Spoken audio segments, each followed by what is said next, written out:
Hi friends, today I have come up with a very interesting case. She is Miss Deval. Amli hata दो, आगे से Amli आ रही. She is Miss Deval. Due to some anxiety disorder, she had consumed acid on 18th April of this year. She was wheeled in my ICU with profuse shock and severe sweating, severe pain in the epigastrium.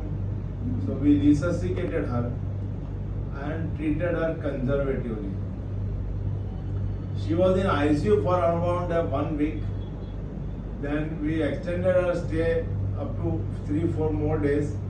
She recovered. So she was on plain IV fluids, then pantoprazole, painkillers. We were maintaining the input-output balance. As she is coming from a far-off place, so urgent endoscopy was not possible. Then when she was settled, we shifted her in the room. So in the room she was alright for 3-4 days, but suddenly on the 15th day she developed severe breathlessness. So we shifted her again back to the ICU and we did her X-ray. So both her lungs were flooded with water, fluids. So we were surprised what has happened. So possibly there was a rupture in the esophagus, which the rupture occurred due to the acid ingestion, and she had developed mediastinitis. So she was intubated, kept on positive pressure respiration on a ventilator, given wide spectrum antibiotics, and we waited conservatively. To our surprise, the perforation of the esophagus must be a small one. So our mediastinitis started recovering. There was no again filling of the pleural spaces with the fluid, and within 7-8 days on ventilator she recovered. So we were happy that she's gone, she'll go home. Then we did her feeding jejunostomy. It is like they are here only. So we started the feeding. But again, after about 6 more days of feeding jejunostomy, she started developing severe, discharge from the stitch of the feeding jejunostomy. So we were surprised, and the fluid which was coming out from the stitch was bilious in nature, almost green in color. So we treated conservatively, but that discharge was continuously coming out of the stitches taken on the abdominal wall. So then we did a triple phase abdominal and CT scan.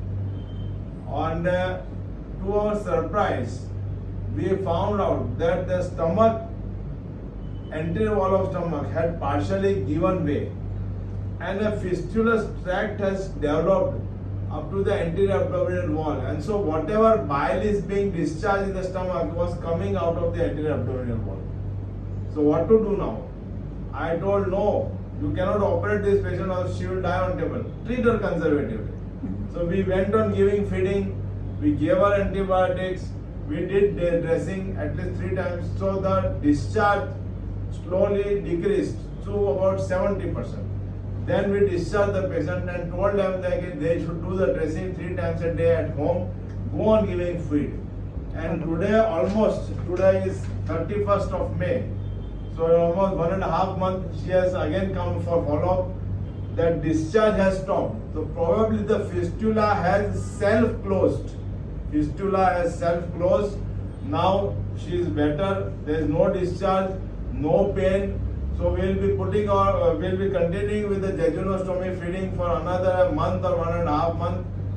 Once her condition totally stabilizes, we'll be doing again a barium study, then a triple phase study to see the intactness of the GI tract, and then we'll be starting our oral feeding.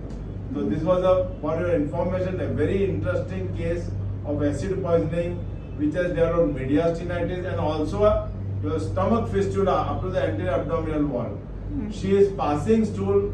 So after from jejunum, the lower part of GI seems to be alright. There is no other problem. So this was an interesting case. So I thought we'd like to share. Thank you so much.